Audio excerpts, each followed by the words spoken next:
Assalamualaikum warahmatullahi wabarakatuh. Saya Luis Edelweiss dengan NIM 201201031 dari kelas HUT 3B. Saya akan mereview salah satu tumbuhan langka beserta status konservasinya menurut IUCN Red List. Tanaman langka yang akan saya review adalah bunga Edelweiss. Edelweiss adalah nama bunga yang dikenal dengan lambang sebuah keabadian. Hal ini dikarenakan bunga Edelweiss dapat berbunga hingga mekar dengan bunga yang dapat bertahan cukup lama, di mana bentuk dan warnanya pun juga tidak akan berubah. Selain itu, bunga Edelweiss juga dilambangkan sebagai lambang ketulusan karena bunga Edelweiss ini memiliki tekstur yang cukup halus dan juga lembut, di mana warnanya yang putih sebenarnya tetap tergantung dari habitat di mana bunga ini tumbuh. Bunga Edelweiss juga biasa dijadikan sebagai lambang pengorbanan. Kenapa dijadikan sebagai lambang pengorbanan? Karena bunga ini hanya tumbuh di puncak atau lereng gunung yang tinggi, sehingga membutuhkan perjuangan yang cukup melelahkan untuk dapat bertemu dengan bunga Edelweiss ini.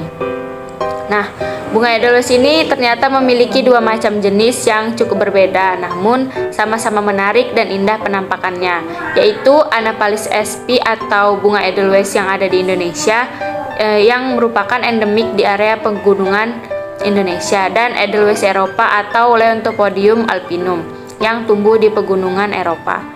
Tumbuhan ini adalah tumbuhan endemik zona alpina atau montana di berbagai pegunungan.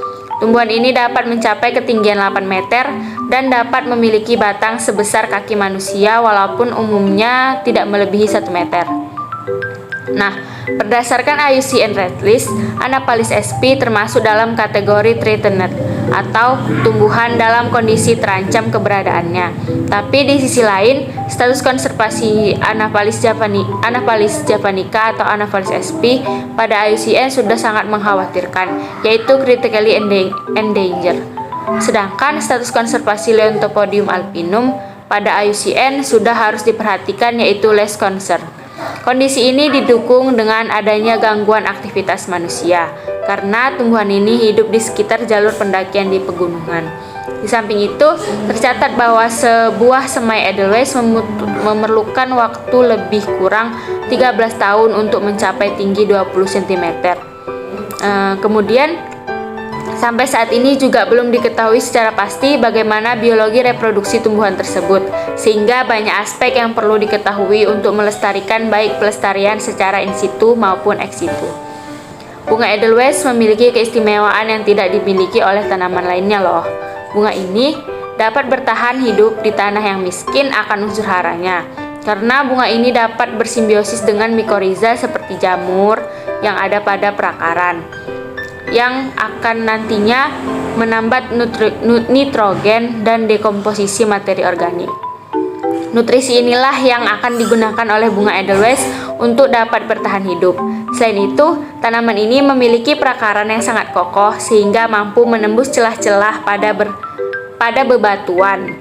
Oleh karena itu, tanaman ini juga disebut sebagai bunga perintis di daerah vulkanik yang sangat tandus, lembah, dan berbatu-batu pada pegunungan karena perakarannya dapat menembus bebatuan. Inilah yang menyebabkan bunga ini dapat ditemukan di tebing-tebing curam atau tempat yang sebenarnya sulit untuk digapai oleh tanaman lain. Oleh karena itu, kita harus tetap menjaga kelestarian bunga Edelweiss ya. Kalau ketemu di gunung, jangan sembarangan diambil. Demikian pemaparan dari saya. Kapan-kapan lagi. Assalamualaikum warahmatullahi wabarakatuh.